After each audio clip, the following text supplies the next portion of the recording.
Schumer was running the show up there.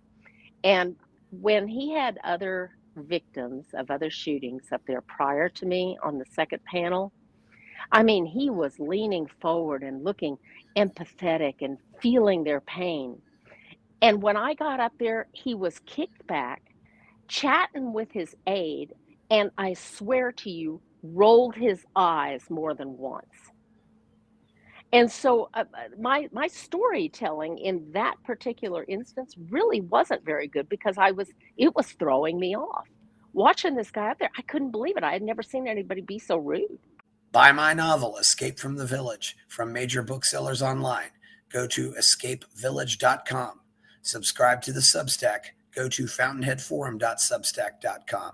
Support the forum. Go to buymeacoffee.com/fountainheadforum. Thank you. Welcome to the Party Pal. This is Fountainhead Forum 351, and today I am talking to Suzanna Gratia Hupp. She was in the Texas State Legislature. She wrote a book called From Luby's to the Legislature, and she's most famous for telling her story about the Killeen Luby's Massacre, which happened back in 1991. That's correct. Yeah, and so we're going, if you may not remember her name, but you'll probably remember this video clip, which I'm going to play right now because it's a good video clip, and she was a lot younger then. Of course, we probably have some people out there who weren't even alive when this happened, and boy, the world has changed. That's painful. Yeah, it's wild to think about it. Yeah, I will share the screen. This was a few years later, but you were testifying for when was this video clip, by the way? Oh boy. I don't recall actually off the top of my head in the 90s, but Yeah. I beyond that I couldn't tell you. And this is in Congress. Susan's having some video difficulties, so she's going audio only, but we can still show this video. Yes. This is a good little clip. It certainly went viral, if something could go viral, and the fact that it's still out there is pretty telling. I didn't grow up in a house with guns. I don't hunt. I personally abhor hunting. But I was given a gun by a friend when I was 21 to carry in my purse for self-defense, and I was taught how to use it. A couple of years ago, my parents and I went to a cafeteria in Texas on a bright sunny day. We weren't in a dark alley where we weren't supposed to be. And as you all know the story, this madman drove his truck through the window, and he began shooting. Well, immediately, my father and I got down on the floor and put the table up in front of us.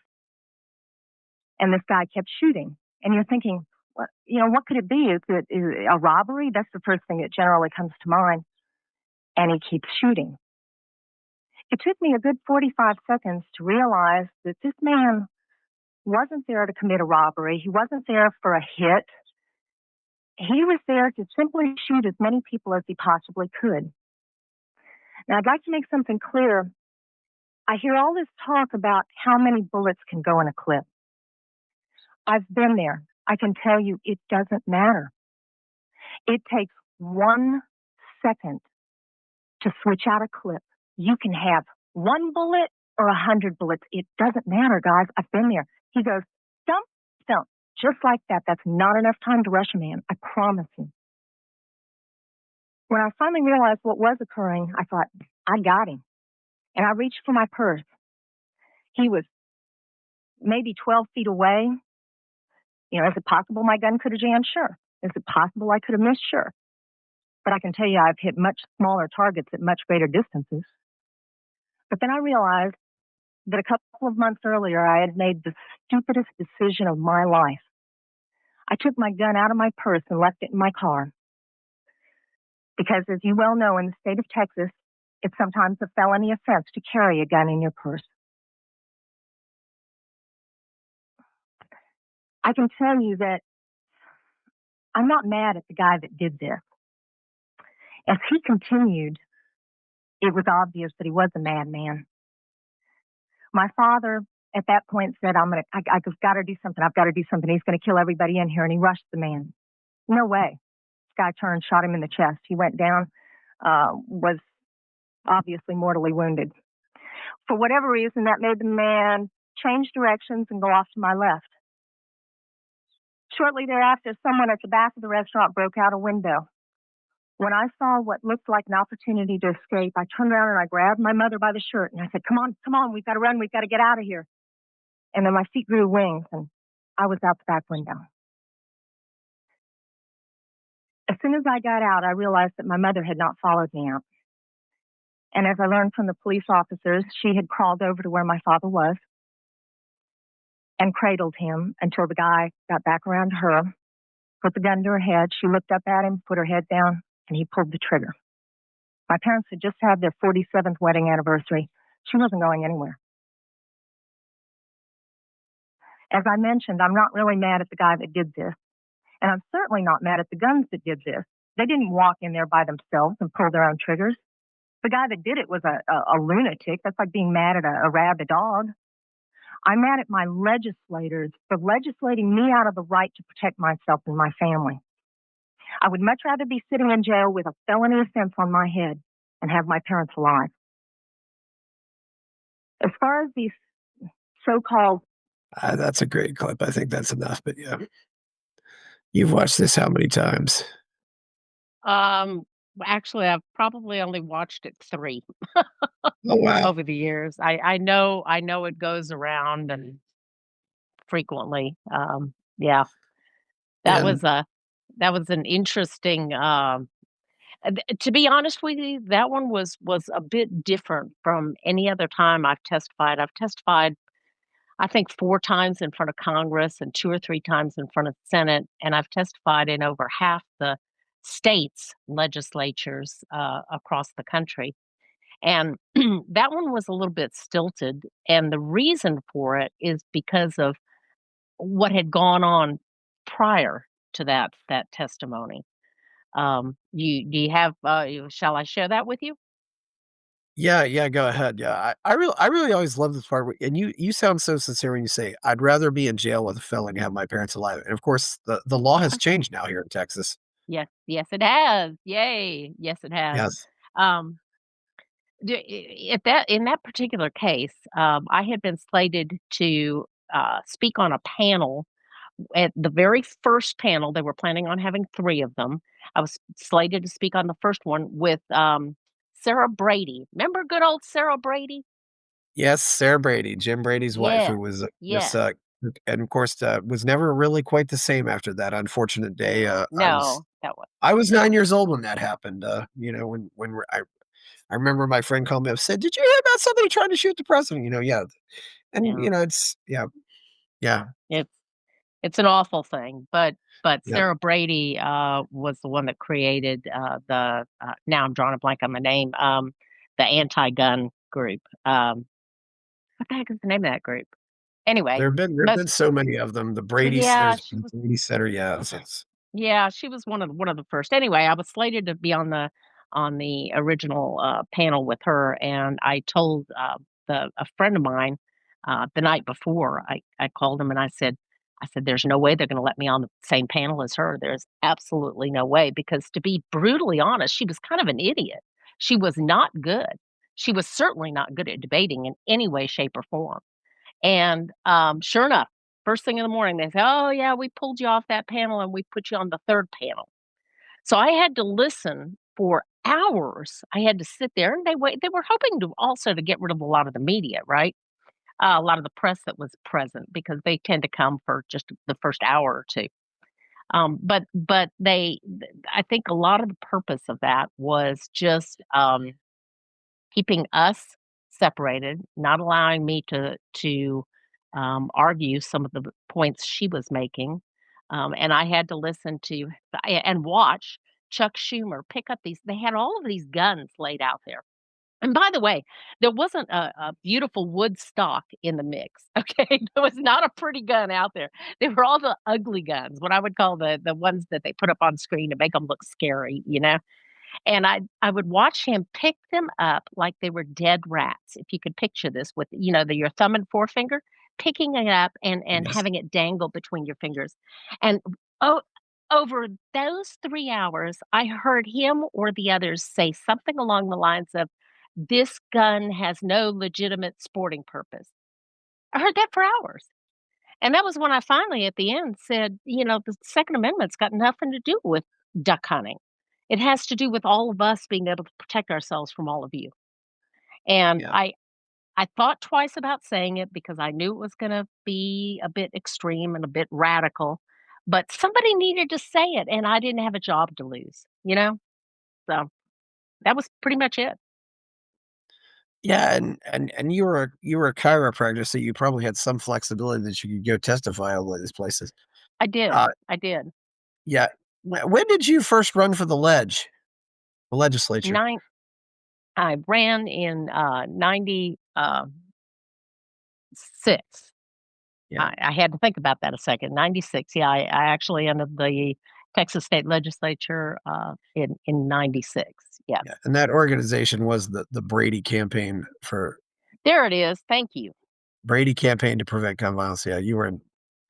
Yeah, and how long did you serve In the in the legislature, Texas legislature? Leg, Yes, 12 years. 12 years. Yeah, And I'm still involved. I do a lot of work with Ken Paxton and some of my other friends here. yeah. You went into the legislature the same election that Ron Paul went back into Congress. So Oh, is that right? I'll be darned. I actually got I was pleased that I was able to speak at a couple of events with him. I just thought the world of him. I had a feeling you did. Yeah, he's a yeah. It's yeah, and you were then through 2006, so you certainly saw a lot of things happen from then. I gotta ask, how did you have kids, or how old were your kids? And what did you tell them about this on that day? I was not married. I was dating my husband, Okay, but we had not married yet. So no, we didn't have kids yet. And honestly, that's one of the things that makes me angry. I it makes me angry that my kids never got to know their grandparents. My parents were pretty cool people, and my dad was literally an expert on the founding of the country. And he had so many great stories, things that they certainly don't teach in public school. And I regret that loss, beyond the fact yes, of the love that's lost. I'm talking about the actual font of knowledge and what my kids never got to be exposed to, and it makes me angry. yeah.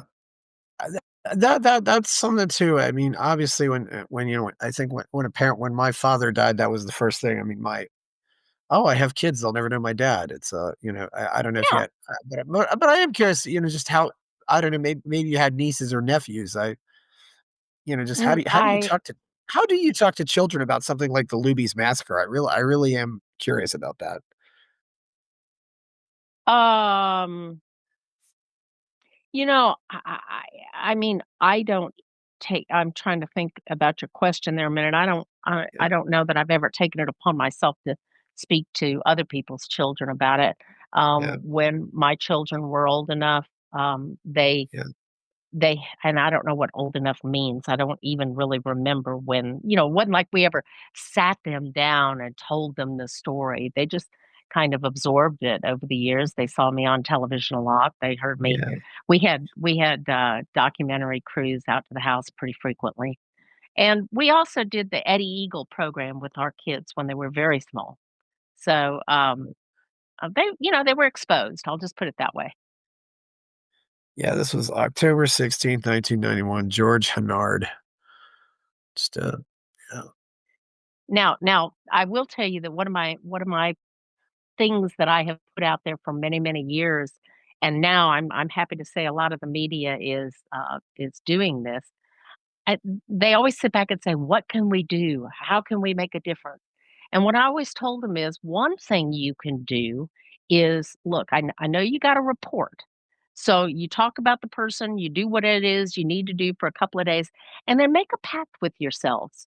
Never say his freaking name again. And I think if you make it that, and again, I'm talking to the media en masse here. I think if you make it public, hey, you know what? We're not going to use your name or picture past the first 24 hours. I think if you say that, a lot of these people are copycats, and like this creep that just did the Catholic school, he wanted to be oh yeah, remembered. And it's like, no, you don't get that privilege. And I think if you make it clear that you're taking a part of that away, I think it takes away, to some extent, takes away some of the motive. There's almost they want a certain amount of fame, or they want to commit suicide and be famous at the same time. Yep. It's really hard to, in the case of Bernard too, it was the day after his 35th birthday too. That's yeah, and I don't know. I don't really know what motivates these people, but it's really awful. I mean, and and and and this it seems like it's becoming more common, especially after Columbine. I mean, Oh, absolutely. I mean, the Luby's incident was the largest mass shooting in the country's history, and during peacetime. yeah, And that because that also kind of coincided with the 24/7 news cycles that we now yes, enjoy, and I say that a little sarcastically. yeah, Um, what's happened now is that it used to be people would read about a bad incident, they'd see it on the 10 o'clock news, then they'd read about it in the headlines the next day, and that would pretty much be it.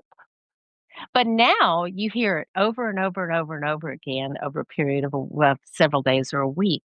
And so they say that we hear about these things now, instead of hearing it once or twice, now we hear it 300 times. And so it sinks into the collective psyche. And now, when before people would have terrible lives and be depressed, they'd commit suicide. But now they actually have the thought of, ooh, I have this option. Now something else is an option to prove to the world how angry they are with it, how wronged they've been. You know, it's now become an option for them. it definitely has, and the media with the 24-hour news cycle, the media has to fill all this time, and so there's a few incidents that they'll take 2 or 3 things and they'll talk about them constantly. Yes, that's And then exactly other right. things other things they won't talk about constantly. It's and they seem to wanna make us think about these things. Yeah. I Well, you the know old thing, if it bleeds, it leads, right? the other thing comes to mind, if you remember the bombing that happened in Boston, the media was talking about that constantly.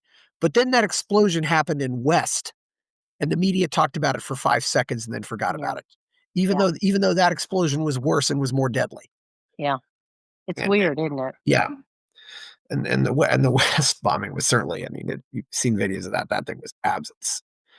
And really, ever since then, they don't really, uh, I'm surprised they haven't talked more about the Las Vegas shooting. That's a really strange one. We know so little about what happened there. It's Well, what I will tell you that the I'm in a bit of a frustrated place at this point, because my husband is actually a criminal psychologist.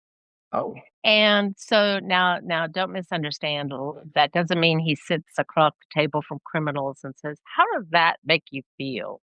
That's not what it means. It means that he goes in and he has to evaluate these people for the court system. And I will tell you that he has a fairly detailed plan of how we could stop, I I would say 90% of these from ever happening. Because as you well know, at least 90% of these have given warning signs, right? yeah. But I am going to assume that you, like me, are against quote unquote red flag laws, because those can be horribly abused, I'm right? definitely against red flag laws, yes, Absolutely. because of the potential for abuse with them. I mean, there's Absolutely. I'm with you. My husband's with you.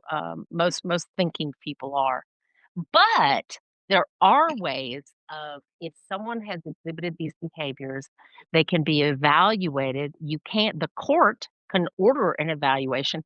And I'm not talking about that right now, they call them risk assessments, yeah. where some school counselor would do a quote unquote risk assessment, or a cop will do it. And it's like a 15-page or a 15 question questionnaire thing.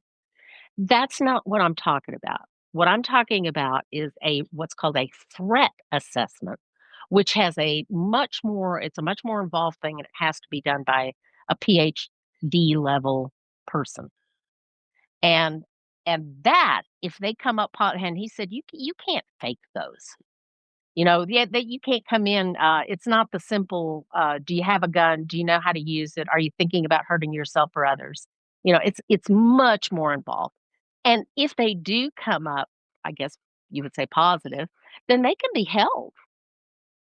And that's a whole different thing that we're not the laws are Yeah, already there. It's just the protocol isn't there to follow by everyone, by the school counselors, by the cops. There's no standard protocol that they should have across the country.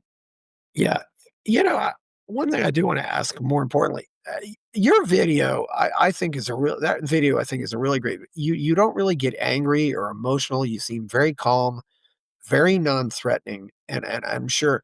And then just how do you talk about this without getting angry? It's I because you're much more effective when you're like that.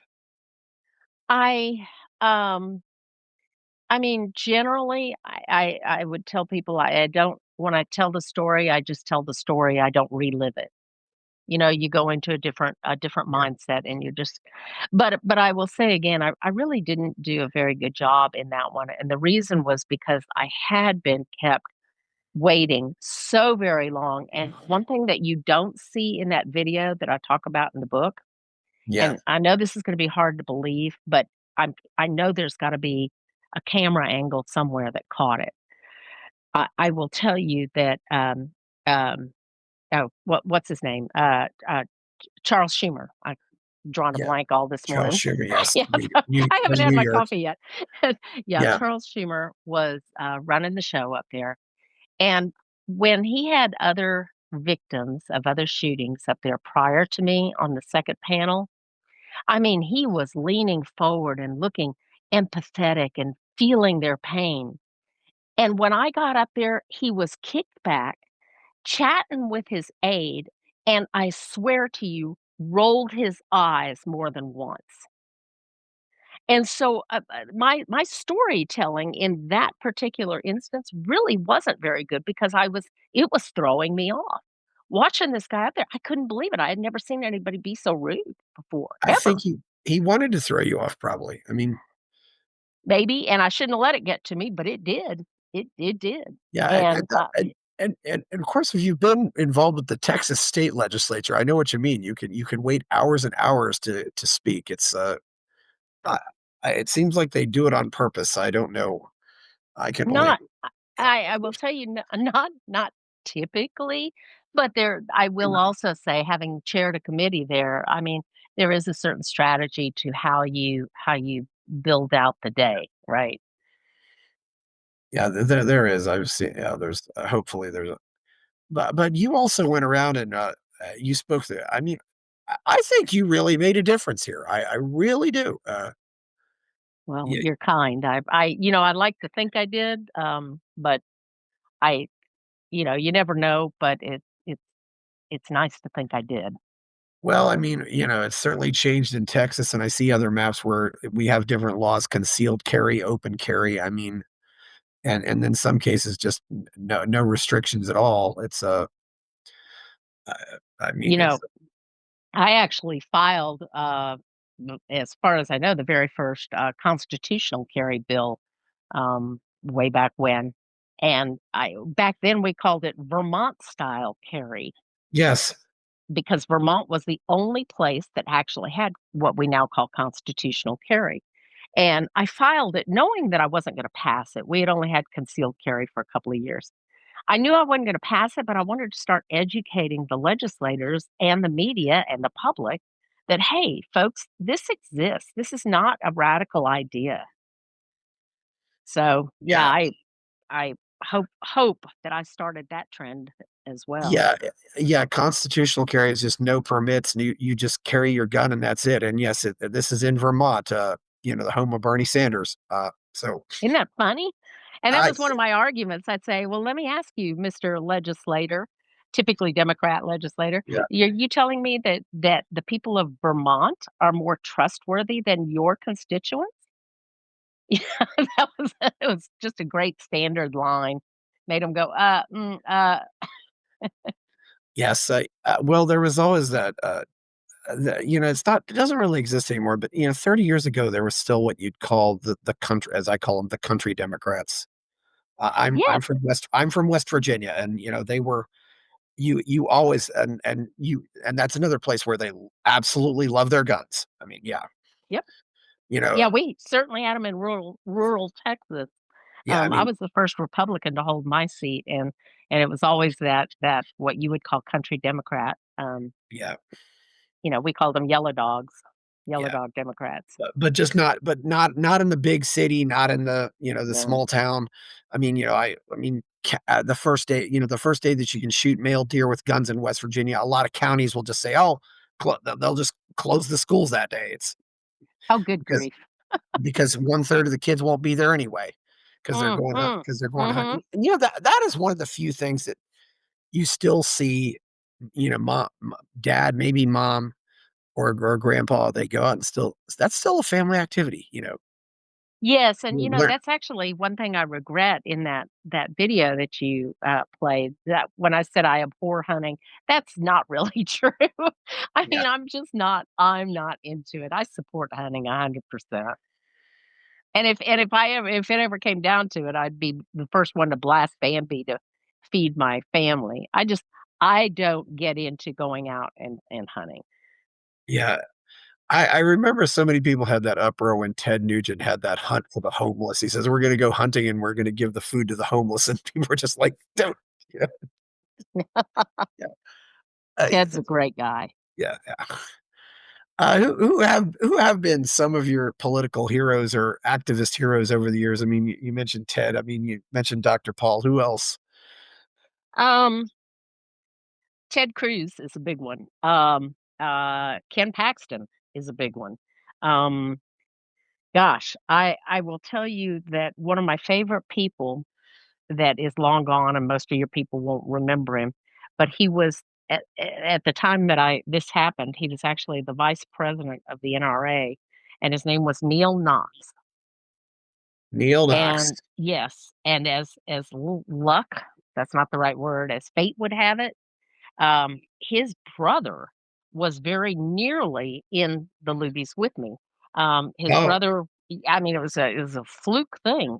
His parents had a ranch not far from me, which I yeah. was unaware of until then, and his brother. Where his brother worked, they were taking several clients over to the Luby's, and his brother had to wait for one of them. And by the time they got over there, it was 30 minutes later, and he figured, oh, the rest of them are already going to be done. Let's go someplace else. So they went next door instead. And Oh, he wow. actually lost a couple of his coworkers in that. And so Yeah. Neil I mean, he definitely had a direct tie to this incident, and he was the one that encouraged me. He said, I had lunch with him one day and early on, and we'd been chatting, and he was very libertarian. And I had told him I was getting all these calls to do things like the Geraldo show and Maury Povich and all these other, shows, these trashy shows, right? And I What? told him, I said, of course I'm not going to do them, right? And he looked at me. He said, wait a minute, wait a minute. He said, think about this a minute. He said, "How many times do you get to go in front of an audience of millions and give a version that most of those people listening have never heard before?" And I kinda thought about it, and I thought, "Well, yeah, but," and he stopped me again, and he said, "No." He said, "Think about it." He said, "You can get up there and say what the rest of us can't say and never get a chance to say." Yeah.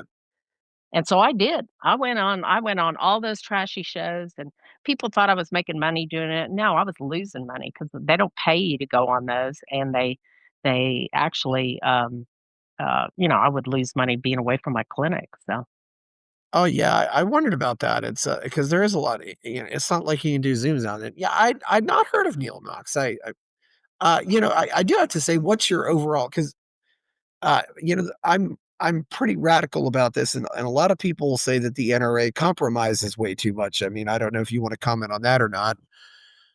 Uh, I I think I don't agree with the NRA, some of the time. Okay. Um, Yeah. I've knocked heads with them even there in Texas, more than once, and they're the person that was their lobbyist there for 30 years is one of my good friends. But yeah, I don't always agree with them. Yeah. Um, Having said that, I think they are still overall probably the best, most powerful thing we've got going for us as far as the gun lobby. You know, Gun Owners of America is a good one. I agree with them, but I don't agree with their tactics. Um, I remember spending some time with them once, and again, good people, Larry Pratt, Eric Pratt now. Um, but basically, when I sat and listened to him, I said, so let me get this straight. If I had voted for concealed carry permit, if I'd actually been in the legislature and voted for the concealed carry permit, y'all would have been coming after me in the next election cycle. And that's the way they do it. They don't go after the Dems, they go after the quote unquote weaker, they want all or nothing. Well, yeah, yeah. Sometimes that can be, we do have to admit there have been some really horrible people who call themselves conservatives. I mean, John McCain is horrible. Mike DeWine was horrible. I don't know of any in Texas, but certainly in some of the other states. I could name them, but since I still do work there, I'm not gonna Yeah. I could name them for you though. Um, Well, yeah, yeah. Well, we can talk about John McCain because he's no longer alive. But yeah, yeah, I can imagine. I mean, uh, eh, but different I am and listen, there are some things that are black and white, no doubt, but I don't think we lost our rights all at once. We've lost them incrementally. And to me, when I was a legislator, anything that moved the bar in the direction I wanted it to go, I was going to vote for. Yeah, yeah, Anything that made it better, I was going to vote for. yeah. Even if it wasn't everything, you know. Sorry, I didn't mean to interrupt you. No, that's fine. I mean, yeah, if you know it's definitely an improvement, I agree. I mean, there's a lot of things they really try to sneak these things in. I think I do think the overall public opinion about guns has probably gotten better in this country since Mhm. I uh, Absolutely. the You know, laws have gotten better. when I started, there were only a handful of states that had concealed carry permits, and now, you know, everybody's got them, and I think there might be one state that doesn't, and now most of them have constitutional carry too, so, yeah, it's improved greatly. The one thing I do wish people would talk more about this as a crime deterrent. I mean, with Trump going and saying, "Well, I'm going to send the National Guard around D.C." Well, why doesn't Donald Trump just say, "Okay, every law-abiding citizen in D.C. can carry guns around now," and how do you think that will impact the crime situation in D.C.? I mean, Yeah, you won't get an argument from me, you know, a gun is never it's not a guarantee of anything, right? It just yeah, changes the odds. That's all. It just changes the odds. I mean, look, if I'm in a restaurant and some guy walks in and I happen to be the first or second person that he shoots, well, I'm not a quick draw McGraw, you know. I yeah, wouldn't even have a chance to get my gun out of my purse. I fully agree with everybody that says that.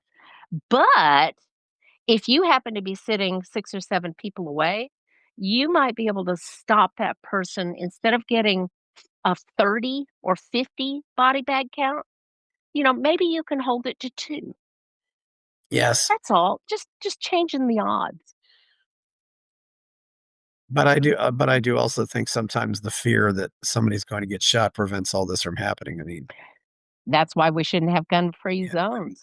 I mean, I mean, from what I hear, burglaries of homes when people are at home are much more common in other countries. In America, Yeah, that never happens because if I try to break into somebody's house, there's a 1 in 4 chance I'm gonna get shot. Most you're criminals gonna don't like die. those odds. Yeah.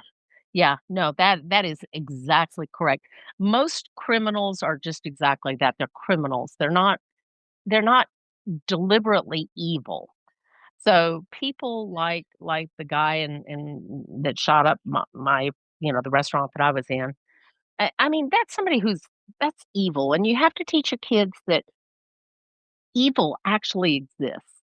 I mean, this person that just shot up the Catholic school, that was a case of evil. That's not a criminal, and they're not in the same category, you know? So I think it's really important, especially because most of us want to believe that most people are good, and I do think that's the case.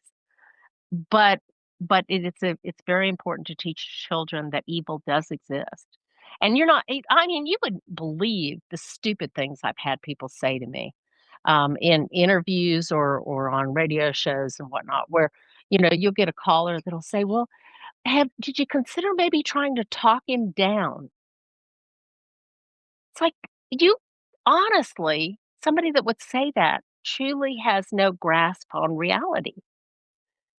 That's not a movie where you're going to talk somebody down that's walking from person to person and executing them. I mean, I Exactly. it's it's 2 different categories. So, I think that's important to remember and important to teach your kids. Yeah, and that's just the same, when somebody, breaks into your house and you're just thinking, "Oh, I," and you don't know what those people are going that person who broke into your house is gonna do. It's Right. I remember Tim Pool said, "Well, you didn't have to shoot them." I said, "Well, yeah, but I have no idea what that person is going to do." I can remember saying that there was a situation where, a guy's house or apartment had been broken into a few times, older man, and Mhm.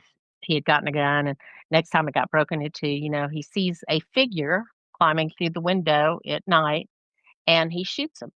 Well, it turns out it's a 13-year-old black boy, but he's not, he's a good-sized kid, right?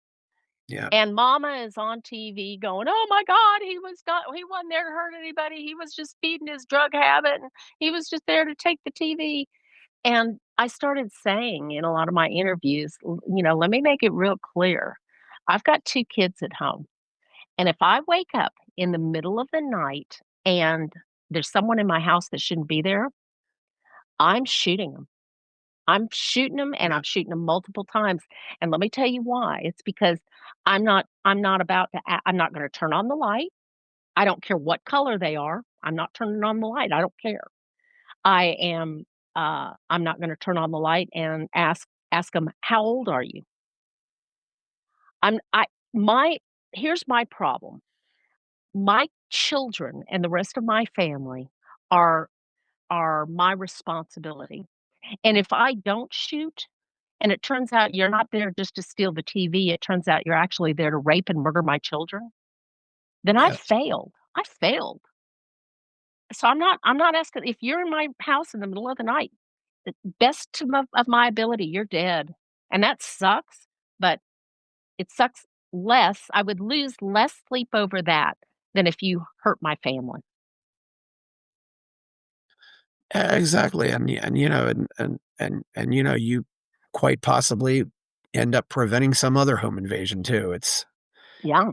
I don't yeah, the making excuses for all of these, criminals, and that's one thing that does seem to it seems like the excuse making has gotten worse.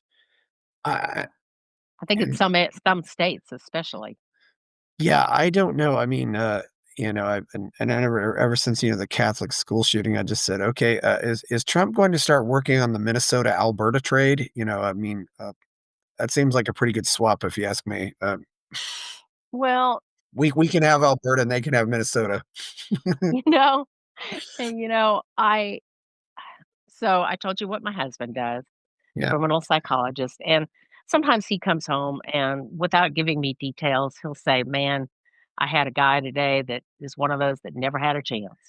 yeah, Grew up in a family, his crackhead mother was pimping him out as a 6-year-old to boyfriends for drugs, you know? yeah, So, I mean, that's a kid that goes on and becomes a criminal themselves, and it's true, that kid never had a chance, you know? yeah. But having said that, I feel sympathy and I feel empathy, I feel compassion. It makes me sad. However, if it comes between a bad choice of theirs and my family, I will not hesitate. Yeah. I'm who knows? I might want to talk to your husband. I don't want to go down this path too much, but I got to ask you one thing about your husband. How often does your husband talk about boys growing up without dads? Fairly often.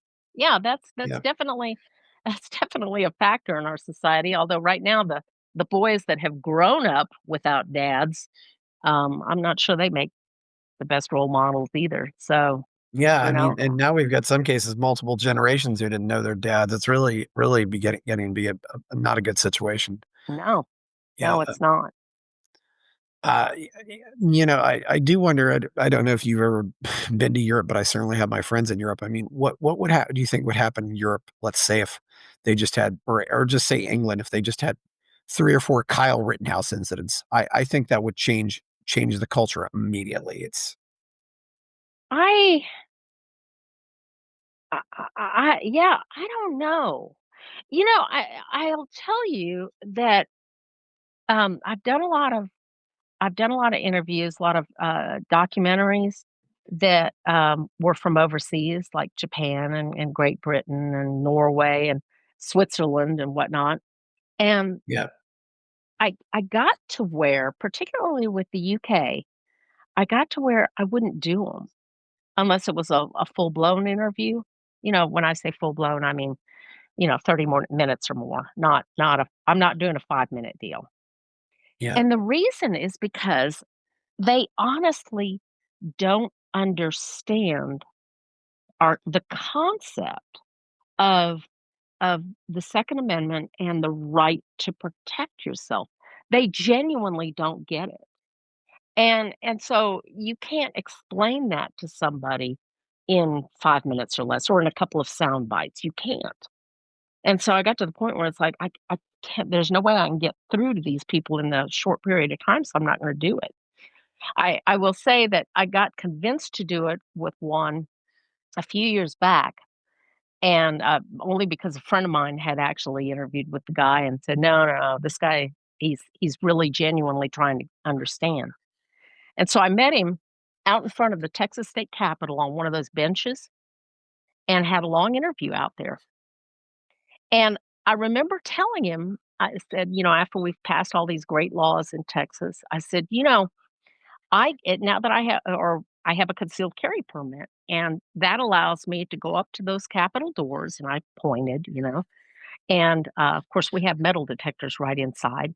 I said, yeah. I can bypass the line and go right through and just show 'em my concealed carry and keep going." And he stopped me, and he said, "Wait, what?" In a British accent, which I can't do. He said, "Wait, what?" And I said, "Yeah." I said, Mhm. "I" he said, "You bypass the metal detector if you have a gun and a concealed carry permit?" I said, "That's correct." He wasn't believing me, and he said, "You're telling me you can carry a gun in the Capitol?" And I had to look at him again, nodding my head saying, "Yes." And he actually checked it. He double checked me later because he truly didn't believe me. And he kinda he called me and kinda laughed about it. He said, "Yeah, I really didn't believe you on that." So, anyway, just Yeah, I remember reading about, what was happening during the Paris Olympics, and apparently pickpocketing is a very common problem in France, and then they noticed all the Americans were actually beating up the pickpockets, and I'm just thinking, "Well, yeah, why wouldn't they do that?" And the French are shocked that people are beating up pickpockets. I mean, they've gotten so accustomed to it. Here's my wallet. a and I don't know about you, but sometimes I think if you can if you take care of the little crimes like graffiti and stuff like that, the worst crimes seem to go down. It just like it changes the vibe and the attitude. I don't know if you what you think Consequences. about that, but it's like some people said, like I've heard some New Yorkers say that the subways got safer when Rudy Giuliani cleaned up all the graffiti. Yeah, That's interesting. yeah, it's you know, and I don't know if you've heard about if you hear about the broken window theory. If Yeah, yes, I have, and I certainly agree with that. it's- Obviously, it's multi-pronged, right? But I think some of the biggest thing are that people must have consequences, and that kinda goes back to what you were saying about not having a dad. especially Yeah. with boys, because I'll speak as a strong woman, but the mother of 2 boys, Yeah. full of testosterone, and I hate to compare it to horses, but I have horses, and when young male horses get to a certain point, they are, they can become dangerous if they're not really taught to be respectful. And sometimes that takes a bigger, more powerful person, and that's where a dad comes in. Yeah. That is where a dad comes in, and, yeah, and you always and even when you and I think because you're so conditioned to seeing your dad as bigger, you just always because when you're a little boy, your dad is your hero. It definitely has an impact on boys, and, and maybe it doesn't have maybe if they don't have dad, they might have an uncle or a grandfather who's around a lot, but yeah, it's You've gotta huge. have the male role model, but I also think, and I know you're gonna get people that really call me out on this, okay, and I apologize if you get hate mail for this, but I do think, especially with some boys, once they get to a certain point where they're bigger and stronger and they start kinda puffing out their chests, I Yeah, think they sometimes physically have to be put in their place. And what I mean by that, I can remember my oldest boy, who's now 29 and, very, I mean, he's a great guy, he was yeah, very high on his in his high school and, honor society, all that jazz. Just a great guy. But having said that, he got to a point where he was taller than me, and I remember he was mad at me about something, and he walked by me, and he kind of shouldered me a little bit, and my husband saw it, and he followed him into his bedroom, and I'm thinking to myself, "I don't even wanna hear what's gonna happen." But what he told me he did was he grabbed the kid by the collar, and he pushed him up against the wall and got in his face with his finger and said, "You will never talk to your mother like that again. She is not only your mother, she is my wife, and you will never treat her with any disrespect." He just really got into it, right? But there was a physicality to it that I think the kid needed, and, they're playing football, they're doing all that macho stuff when they're 16 years old, 15, I don't remember what he was, and that was it. That was the end of it. He never did that again. Had I not yeah. had Greg around, would he have continued? I don't know, maybe. There's certainly some truth to that. Yeah, it's a of course, if, and of course, in some homes, the dad yells at mom louder than anybody else, but, Yeah, but well, anyway, that's true. yeah, but yeah, you grow up and you learn those things. There's definitely a difference between how boys grow up. They need to, but I think that's part of being a man is just learning how to discipline yourself and manage yourself. What do you think are some of the biggest mistakes that gun rights activists make? Um I actually in my book, which I wish I could talk right now, but, I don't have it's now out of print and sold out, and I'm gonna be rewriting part of it, I think, and put it back out. But I actually have a couple of chapters about this. Um, Number 1, believe it or not, the media are your friends, and I know everybody screams and yells and says, "Oh my god, no, they'll misquote you, they'll do this, that." Okay, sometimes that's true, but I give some tips in there of how to not get misquoted and how to treat most of these people in the press don't they don't even know what they're asking. They don't even know about the questions they're asking. They'll say things like, "Well, surely you don't think the people should have a semi-automatic." And when you ask them what a semi-automatic is, they think you're talking about a machine gun. I have that all the time. So I think there's a mistake that we make of not treating people in the press politely and nicely. Educate them in a nice way. They're going to get out whatever message you give them as long as you're Yeah, careful about how you do it. So I think that's a big mistake that we make, not making friends in the press. I think another thing that we make a mistake on is treating your legislators nicely. They're people too. And when I say that, what I mean is, look, nobody's gonna agree with you 100% of the time. When I was in the legislature, I took thousands upon thousands of votes, and every so often, I'd come home and my husband would go, "What the heck were you thinking on this one?" And nobody agrees with everybody all the time on every vote. But if you get somebody that's agreeing with you 80% of the time, then treat them well, Yeah. treat them well. Don't be nasty to them. If you're nice to them, they will do their best to meet with you the next time you wanna meet. That's another thing. If you're gonna meet with somebody, if you're gonna meet with a legislator, you better have your message tied up in a 15-minute, bow. If you can't tell them in 15 minutes or less, then you're not ready for prime time. You don't need to be there. If they want more information, they'll ask you for more, but you better be Yeah. able to get it out there in 15 minutes because that's pretty much all the meeting you're gonna get most of the time. Yeah. What do you have any what I would call a successful conversion story? And how did that go? Where you really did change somebody's mind on this? Well, um, actually, uh, yes. And in fact, anytime I testified in front of the legislature, I'd always want to know who the people were that were the undecideds. So I'd ask the lobbyists, who are the undecideds? And I would make a lot more eye contact with them and address them.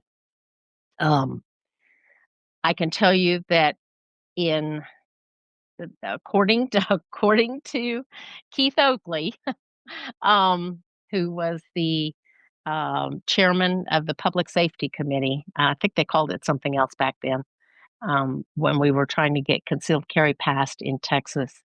He was a Democrat and he was real queasy about the bill. And he told me that it was my testimony that changed his mind. And he's got a story unto itself Yeah. that's also in my book, um, but he's just the nicest guy in the world, but he'll just flat out tell you. He said, "Yep, I listened to that and went, yep, need to be able to carry." So it happens, and it's that ripple effect. You hope there are some others out there that hear it. I always hoped that my book would go to people's girlfriends. The guy who has a girlfriend or wife that's a little queasy about having guns in the house. It's like that's who that book is for. So hopefully it changes some minds. You never know. It seems like taking people's shooting often changes them. Uh, True. That is you know, very true. maybe it's just because they also see, they see that people use guns for positive things. It's uh, who were some of the most impossible people that you encountered? Uh, Charles Schumer. okay, Charles Schumer. I'm pretty sure he has 666 tattooed on his body somewhere. He's a I, disgusting human being. I was also going to wonder possibly about Lloyd Doggett, but I never really dealt with him. I yeah. didn't. I just didn't really deal with him. But without a doubt, Chuck Schumer was one of the most disgusting people I've dealt with. Oh And yeah. I Yes. and you're talking to somebody who's dealt with some, you know, pretty disgusting people. So Yes. yeah, Well, he's way up there. well. Of course, when this happened, Ann Richards was still governor of Texas. She's gone now, but she was the governor. I don't know if you ever dealt with Ann Richards. So when we were first Yeah. in 93, when we first passed the concealed carry bill, Ann Richards vetoed it. And the guy that I mentioned to you, Keith Oakley, that chaired the committee that passed it, she called him into her office. And now he was a Democrat, she was a Democrat, right? Yes. And she called him into the office and said, "You will not pass that bill." And he told me he was completely taken aback. It's like, "Well, wait a minute, Governor. I thought this was a democratic process." And so that was part of the reason why he ended up, because she was so in his face on it. He ended up passing it out. She did veto it, and that's what got her beat. Yeah, she, lost, some people say it was the school taxes, but yeah, she, No, was no, it was. I'm telling you, it was absolutely the gun crowd because George Bush came out as he said, "You pass it again, and I'll sign it into law." And actually, what they passed for her was just a referendum. It wasn't even a full meal deal. It would have gone to the people for a vote, Yeah. and she was totally against it. I wasn't sure. I mean, you certainly had plenty of people on the blue team who were pro gun in Texas. I'm sure because you certainly had Absolutely. them. Yeah, certainly had them in West Virginia.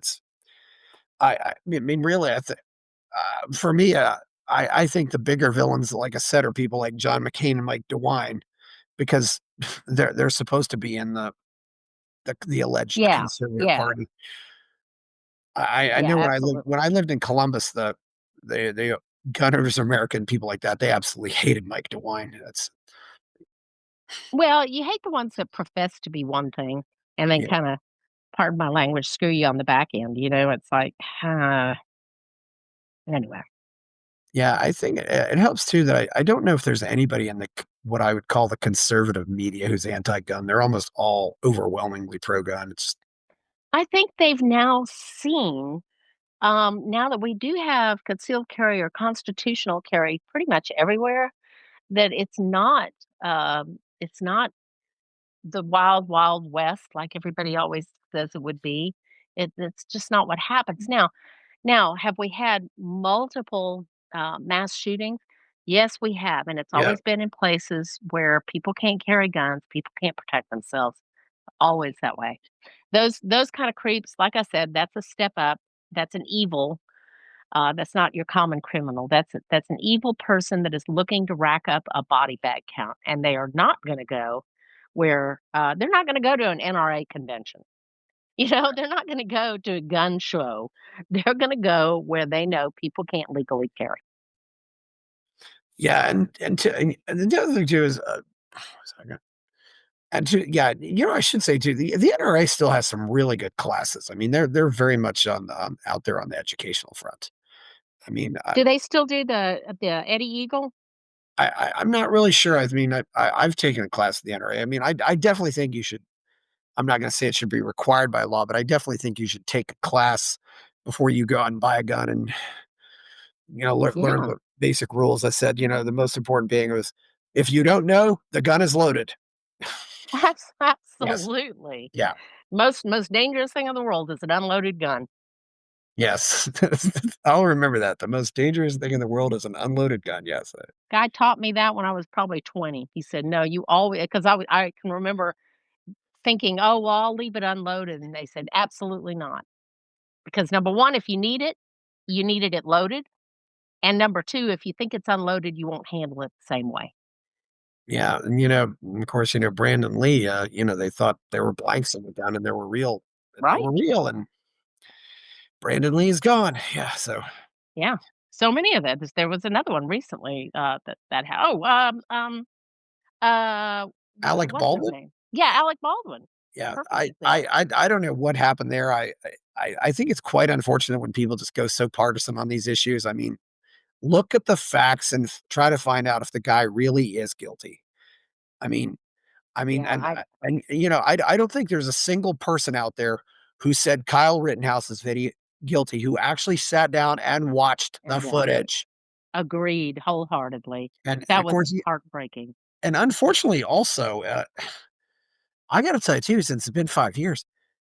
It's gotten real. I don't know what they do, but it's hard to find actual footage. You look for videos and you'll find people talking about it. No, I want to watch the footage. I want to see what he did. Yeah. You know, Yeah, I remember watching some of that trial, which I don't typically do, but I remember just being yeah, just heartbroken for the kid, watching him because his life stood in the balance, and, I just thought if they find him guilty, then there is no justice, and I know the justice system screws up sometimes, and yeah. I'm so grateful that they found him innocent. Well, I'm glad to, and I hope more and more we just we when people are prosecuted for defending themselves, and even in smaller cases, it just I find it very troubling. Yeah, But we and unfortunately, there are some times where I just think we people don't like to admit that they don't know. Well, do you have anything else to say before we go? I'm glad you're doing what you're doing. Yeah, And I'll thank you. say what I touched on earlier, and Yeah. that's that you never know what your ripple effect is. So please continue to do what you do, because you may be doing far more good than you even know. You never know. Well, please like this video, subscribe to the channel, go buy my novel, Escape from the Village. Check out my Substack. People are giving me money to buy me a coffee. Thank you, Suzanna Gratia Hupp. I'm Chris Baker. We're out. Thank you so much. Buy my novel, Escape from the Village, from major booksellers online. Go to escapevillage.com. Subscribe to the Substack. Go to fountainheadforum.substack.com. Support the forum. Go to buymeacoffee.com/fountainheadforum. Thank you.